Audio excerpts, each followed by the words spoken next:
Bonjour à toutes et à tous, c'est l'épisode 6 de la saison 2 de VRAC, le podcast écologique et zéro déchet. Je suis Audrey Vuettaz et pour cet épisode, j'ai été rencontrer Camille, la Girl Go Green d'Instagram.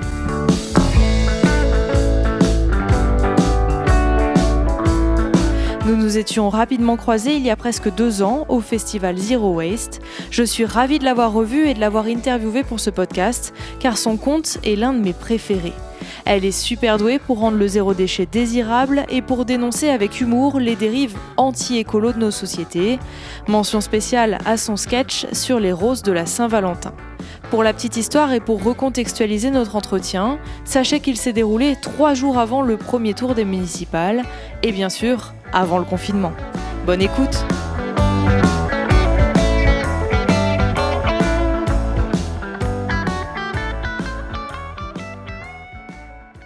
Bonjour Camille. Bonjour. Merci beaucoup d'avoir accepté l'invitation. Merci à toi d'être venue jusqu'à chez moi. Quand j'ai un petit peu fait des recherches sur ton profil pour préparer l'interview, j'ai vu qu'avant tu étais dans le marketing et je me suis dit waouh, quel gros changement de cap. Est-ce que tu peux nous en parler un peu de ce moment de bascule ? Alors, ça a été un moment de bascule qui s'est préparé sur des années en fait, parce que ça faisait longtemps que je trouvais pas de sens dans ce que je faisais, que je travaillais sur des projets qui me faisaient beaucoup me remettre en question et me poser beaucoup de questions d'un point de vue éthique. Et en fait, j'étais un peu dans ce mal-être, mais sans vraiment avoir le courage de passer à autre chose, de changer radicalement, en me sentant complètement illégitime sur les sujets qui me tenaient à cœur, parce que j'avais pas le diplôme qui allait bien, voilà, même si je mangeais des livres, des conférences, etc. Jusqu'au moment où, en fait, la dissonance cognitive a été tellement lourde et tellement grande et trop lourde à supporter, en fait. Et du coup, là, je suis partie, alors sans filet, juste en me disant, maintenant, j'ai envie de faire ce qui me tient vraiment à cœur, ce qui fait vraiment sens pour moi. Et après, comme quoi, quand on se retrouve au bon endroit, au bon moment de sa vie, là où on devrait être, des choses assez magiques se passent. Et du coup, tout s'est enclenché de manière hyper positive pour moi. Tu as plein de projets, notamment un dans ton arrondissement que j'ai trouvé vraiment sympa et peut-être qu'on peut un petit peu plus le développer parce que moi je savais pas. C'est en lien avec les accords de Paris. Est-ce que tu peux nous expliquer ? Ouais.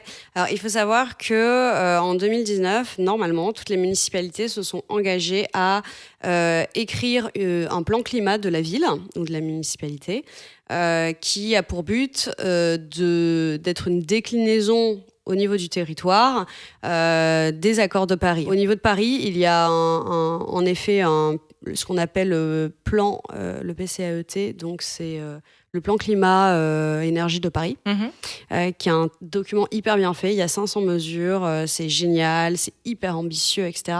Sauf que très concrètement, il n'y a pas vraiment de feuille de route, il n'y a rien de très chiffré, de très jalonné. En fait, c'est des idées. C'est des grandes idées qui sont super.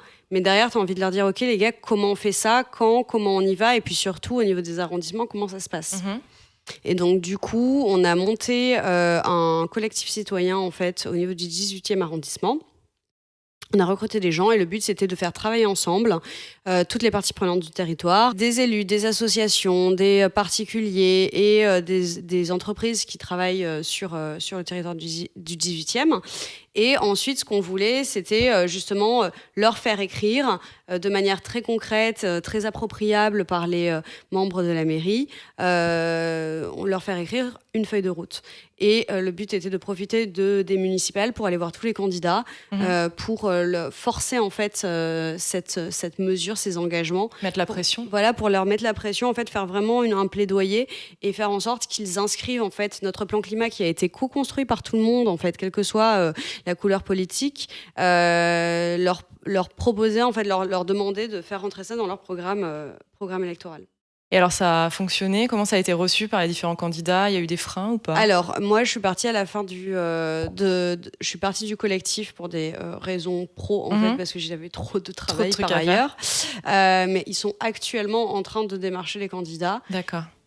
Alors, c'est un peu mitigé dans le sens où personne nous dit vraiment non. Parce que étant en campagne... En fait, tout le monde verdit son programme. Moi, ça. Je l'ai vu. Alors, il n'y a que de l'écologie, du développement durable, même sur des gens qui ont tout bétonné.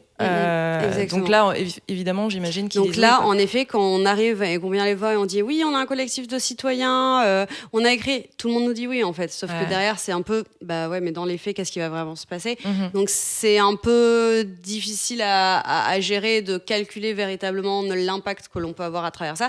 C'est un projet qui a pris pris un an et j'espère vraiment que ça va porter ses fruits de manière durable et sincère et engagée, quoi. Ça, il y a un côté hyper sérieux. Et puis, en fait, j'ai aussi l'impression que tu abordes le zéro déchet avec beaucoup d'humour. Il y a beaucoup de choses, notamment sur ton compte Instagram. Et là, au moment où on enregistre l'épisode, il y a une chanson qui est sortie. Alors, il faut que tu me racontes un peu, justement, pourquoi cette autodérision, pourquoi, justement, c'est pour capter l'attention. Pour moi, en fait, l'humour, c'est une arme de sensibilisation massive. En gros, j'ai le sentiment que les sujets d'écologie, les sujets de changement de mode de consommation, de destruction du capitalisme, dès qu'on en parle, en fait, c'est souvent de manière très véhémente, culpabilisatrice et surtout qui fait peur pour l'opinion publique, en fait. C'est-à-dire que personne n'a envie d'avoir la révolution en bas de chez soi, même si, en vrai, c'est ce qu'il faudrait et qu'il peut y avoir des révolutions qui sont très joyeuses, en fait. Et simplement, dans l'imaginaire collectif, ce sont beaucoup de choses qui font peur parce que on a peur de ce que l'on ne connaît pas, parce que on a toujours fait comme ça et que on n'a pas trop envie de se remettre en question, sortir de son petit confort, etc.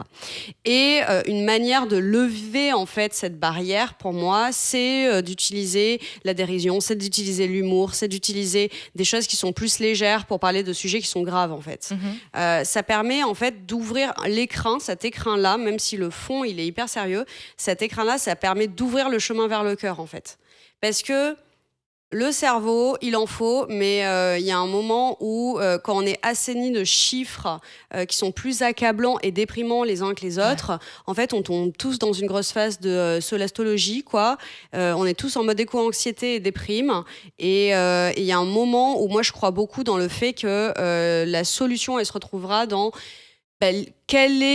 dans le fait qu'on réussisse à créer un nouvel imaginaire collectif, à créer des nouveaux récits qui sont désirables, qui donnent envie d'y aller. Et du coup, moi, c'est ce que je m'efforce à faire, c'est-à-dire retravailler les imaginaires pour montrer que la décroissance, que le zéro déchet, que le véganisme, etc., ce sont des choses qui sont sympas, qui sont amusantes, dans lesquelles on peut s'éclater, que non, c'est pas parce que tu consommes moins, que tu as moins de confort, que tu es moins épanoui dans ta vie, bien au contraire, en fait. Ça me fait penser à Hype Zero Waste. C'était ça le hashtag. Le hashtag c'était Hype in Zero Waste. Donc en effet, c'est exactement ça. Ça s'inscrit. Refaire les images de mode qu'on a l'habitude de voir en fait. Et c'était utiliser ce qui fonctionne. C'est-à-dire qu'aujourd'hui, moi je travaille dans le marketing, donc je suis très bien placée pour savoir qu'est-ce qui marche et pourquoi ça marche. Et je trouve ça très triste, malheureusement, qu'il y a encore une très grande partie de la population qui répond aux stimuli du marketing.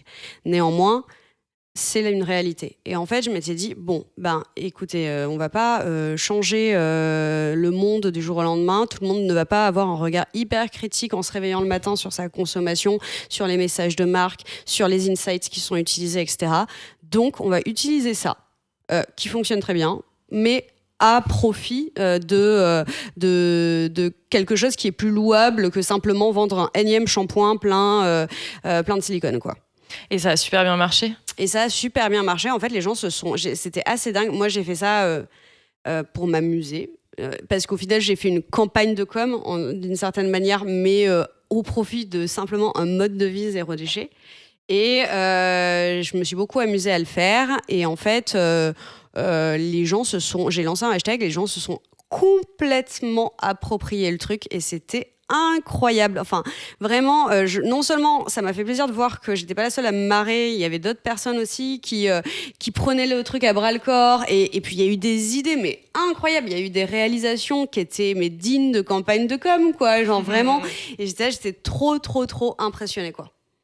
Et côté personnel, j'ai vu aussi que tu avais repensé un peu tes vacances. Ouais, tout à fait. Et tu as passé quasiment tout un été, je crois, à le construire van. J'ai passé mon été dernier à construire un van aménagé. Donc, on est parti de vraiment la carcasse, quoi. Et ensuite, on a tout bricolé de A à Z. En pensant à tout, même... Voilà, c'est ça. Le but, c'était d'essayer d'avoir quelque chose qui était le plus autosuffisant, le plus autonome possible, le plus résilient possible, avec le moins d'impact. Donc, on était sur une politique, par exemple, zéro eau grise, zéro déchet. Il y a des panneaux solaires sur le toit, un chauffe-eau solaire. Donc, du coup, voilà, l'idée, c'est un premier pas. Parce que évidemment, on est assez limité sur un format de 3 mètres cubes dans ce que l'on peut faire. Mais par contre, moi, j'ai pour ambition de retaper des formats de véhicules plus grands, type bus, par exemple, bus scolaire, et en faire une tiny house. Et là, du coup, le champ des possibles est complètement ouvert, mais c'était assez bien de se faire la main sur un van. Et même de l'autre côté de l'écran, en fait, c'était très addictif, parce qu'on était là. Alors aujourd'hui, du coup, ils vont faire quoi? Mais je suis ravie parce que moi, franchement, j'ai fait ça, mais du matin au soir. Mais genre, en fait, à partir de 9h, on commençait. On travaillait jusqu'à 22h30 quand il n'y avait plus de soleil et il n'y avait pas d'éclairage dans le jardin. Et après, on allait se coucher et on parlait de ça encore et de ce qu'on allait faire le lendemain. Enfin, c'était... Mais on n'en pouvait plus. Et en fait, je pensais que ça allait durer une semaine et ça a duré un mois, la construction du van. Et du coup, j'ai pas pu partir en vacances. Mais bon, voilà. Peut-être cet été, du coup, avant de t'attaquer à un gros bus. Exactement. Toi, ta vie, maintenant, tu la préfères, j'imagine. Qu'est-ce que tu pourrais dire, justement, pour inciter un peu les gens et leur dire, non, mais peut-être qu'il faut passer le cap, comme toi, tu l'as fait? Alors, déjà que l'être humain s'adapte vraiment à tout. Moi, aujourd'hui, mon mode de vie zéro déchet, ça fait tellement partie de mon quotidien que je fais même plus attention. C'est-à-dire que c'est souvent quand par exemple, là, je viens d'emménager dans une colocation et c'est au contact de quelqu'un qui pense de manière radicalement différente parce que mon coloc est pas du tout écolo, est pas du tout engagé, il fait rien enfin, voilà. Ouvert sur la question, mais pas du tout motivé. Et en fait, c'est à travers ses yeux que je vois que j'ai des comportements ou des modes de fonctionnement ou de consommation qui sont différents. Et moi, j'arrive même plus à le voir, en fait. C'est même plus un effort. Il y a beaucoup de personnes qui me disent ah bah tu peux me montrer ce que tu fais. Et je suis un peu en mode je sais pas. Et alors, parce qu'en fait, ça me paraît tellement évident. Et en fait, non, c'est vrai qu'il y a plein de trucs que je fais différemment. Mais maintenant, ça fait des années que c'est entériné et je reviendrai même pas en arrière. Ça me semblerait être une absurdité, en fait. Donc, si je peux donner un conseil, c'est surtout que la satisfaction, et là je vais plutôt revenir sur mes souvenirs de mes premières années zéro déchet, mes premières années de déconsommation, etc. C'est la satisfaction, la fierté que je pouvais ressentir à me dire à la fin de ma journée, à la fin d'un pique-nique, à la fin d'un moment convivial entre amis. Par exemple, je reçois des amis à la maison, je vais aller faire les courses, je vais aller faire à manger et je me dis, mais là, pendant tout ce repas à 6 personnes, j'ai généré 0 déchet, en fait. Et c'est une énorme fierté parce que c'était pas si simple, parce que ça m'a demandé des petits ajustements de mon quotidien, pas forcément des efforts. Je pense que c'est qu'une question d'organisation. Et à la fin, on se dit, mais waouh, quoi, il ne reste rien. Et puis en plus, tout le monde a mangé végétarien, donc génial. Donc c'est pour ce sentiment, en fait, de se dire... En fait, on vit beaucoup mieux avec soi-même. On se dit que moi, ce que je me rappelle, en fait, quand j'ai commencé le zéro déchet, ça a été parce que je souffrais beaucoup trop de me dire je fais partie d'un problème qui est tellement plus vaste que moi, où moi, avec mes petits bras, je vais jamais arriver à résoudre le truc, je sers à rien, mon boulot, c'est encore pire, etc. Et en fait, je me sentais très, très mal de voir à quel point les choses allaient mal autour de moi dans le monde. Enfin, ça fait hyper grandiloquent de dire ça, et de me dire, mais moi, je contribue au problème. À quoi je sers. C'est même pas à quoi je sers, c'est je contribue. Ouais, c'est ça. Et en fait, j'ai commencé à rentrer là-dedans pour me dire, déjà, dans un premier temps, je vais arrêter de contribuer au programme. Et ça, c'est c'est un soulagement qui est immense. C'est vraiment un soulagement qui est immense et qui fait énormément de bien, tu vois. Et une fois que j'avais fait ça, je me disais, putain, maintenant, c'est cool. vraiment, je me sens moins concernée et responsable, en fait, de ce qui va mal. Et ben maintenant, en fait, je vais même passer la seconde. J'ai essayé de participer à la solution. Ouais, je vais m'engager, l'engagement. Exactement. Quoi. Et je vais m'engager et je vais aller au-delà. C'est pas seulement se retirer du problème de faire partie d'une société d'exploitation, de consommation à outrance, etc. Mais je vais aussi essayer de me mettre dans la dynamique de construire le monde dans lequel j'ai envie de vivre. Et en fait, se mettre dans l'action, je me suis rendu compte que ça m'évitait de devenir folle, en fait, tout simplement. Mais vraiment, si on se met pas dans l'action, que ce soit déjà en se challengeant en tant qu'individu ou que ce soit en s'engageant au sein du collectif et de la communauté et de la société, ça évite de devenir fou parce que quand on regarde, tu allumes ta télé, si t'en as une, tu vois, et tu regardes les infos, etc., tu deviens fou, c'est à se taper la tête contre les murs, quoi. Franchement, faut pas. Aujourd'hui, on ne peut plus se mentir. Aujourd'hui, on ne peut pas dire qu'on ne sait pas, on peut pas nier, etc. Donc, quand on prend 2 minutes et qu'on se pose sur les chiffres, qu'on se pose sur la réalité de ce qui nous entoure, mais franchement, c'est à devenir complètement déprimé. Alors que l'action, ça permet de ne pas se déprimer. Ça permet de rencontrer des gens fabuleux qui sont des acteurs du changement, qui mettent en place des trucs incroyables et tout. Moi, ça me donne des espoirs et des bus de ouf. Bon, on s'était rencontrés au Festival Zero Waste, mais moi, j'étais ressortie de là, mais requinquée, mais comme jamais, tu vois, genre surmotivée, parce que toutes les conférences étaient incroyables. Et puis de voir qu'on est tous réunis dans un même endroit, on se sent moins seul, en fait. Exactement. Ouais. Et franchement, ça fait du bien.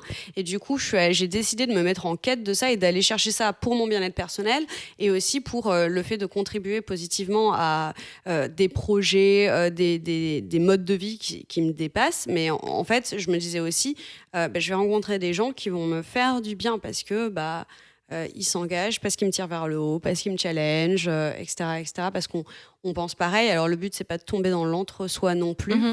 Évidemment, moi, j'aime énormément rencontrer des gens qui pensent radicalement différemment parce que ça me fait me remettre en question. Ça permet aussi de c'est ça. Je suis pas allée dans une écoloc, comme on dit. Je suis toujours en coloc avec des gens qui sont pas du tout sensibles au sujet, que ça n'intéresse pas, et en même temps je me dis c'est peut-être aussi comme ça où moi quand au lieu qu'on soit un à faire du compost, si on est deux, et même si je le fais pour deux, c'est toujours ça de prix en fait, je fais le double, c'est doublement gagné. Donc tant mieux quoi. Et puis ce sera ma dernière question, tu donnes des conférences aussi, donc c'est peut-être aussi d'aller un peu vers ceux qui sont... Il y a des gens sensibilisés, mais peut-être qu'il y en a d'autres chez qui ça peut allumer une petite lumière. Oui, tout à fait. Moi, je pense que... Alors, c'est un peu aller avec son bâton de pèlerin, mais en même temps, je me dis que c'est comme ça qu'il faut faire. C'est-à-dire sensibiliser, parler, essayer d'être cette petite marche qui va faire ce petit pied à l'étrier, qui va faire que derrière, les personnes vont aussi s'engager et faire le travail elles-mêmes, d'aller rechercher de l'information, etc. Parce que je pense que c'est pas seulement de mâcher le travail de tout le monde, mais voilà, d'être cette inspiration, ce petit souffle en fait de questionnement. Et je pense qu'il y a un véritable enjeu sur la population en fait des enfants, des très jeunes, qui sont pour moi peut-être la seule solution qu'on ait vraiment, c'est de transformer. Peut-être le levier, exactement. C'est que eux, ils aient des imaginaires, des histoires collectives, des idéaux qui soient radicalement différents de ceux que l'on a aujourd'hui. Merci beaucoup Camille. Merci à toi Audrey. J'espère que l'épisode vous a plu, qu'il vous a accompagné un peu dans cette drôle de période. Si c'est le cas, n'hésitez pas à le noter, à le commenter, ça aide bien pour le référencement et ça motive. Vous pouvez aussi vous abonner au compte Instagram du podcast, accessible dans la description. Vous y trouverez notamment de nombreux conseils pour vous occuper en restant chez vous. Allez, je vous dis à très vite pour un prochain épisode de VRAC.